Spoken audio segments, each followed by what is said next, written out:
যুক্তরাজ্যে আমি রাজনৈতিক আশ্রয়ে ছিলাম। এখানে আল্লাহ এমপি মহোদয় আসছেন, আমি চট্টগ্রামে আমি শুনেছি। যখন ২৪-এর গণ আন্দোলন শুরু হলো, গণ অভ্যুত্থানে প্রথম যার আত্মত্যাগ আসলে ভোলার মতো না, যে প্রথমে বুক পেতে দিয়েছিল পুলিশের সামনে, সে হচ্ছে আবু সাঈদ।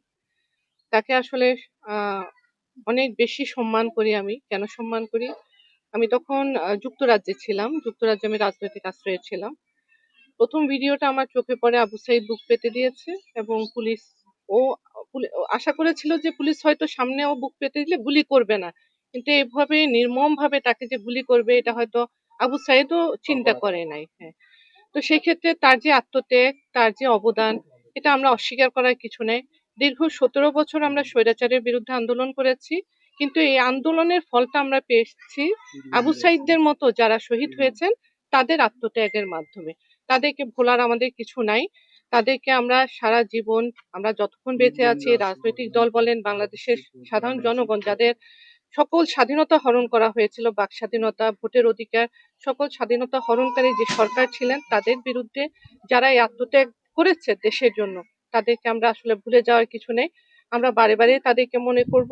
তাদেরকে মনে না করার কোনো কারণে আমরা তাদের কারণে আজকে একটি বাংলাদেশের গণতান্ত্রিক সরকার গঠন করতে পেরেছি।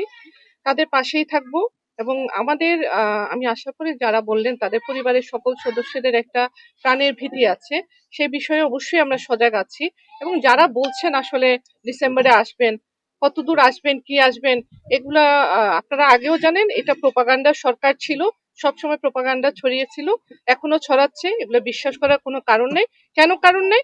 এখন বাংলাদেশের মানুষ গণতন্ত্রটাকে ভোগ করছে।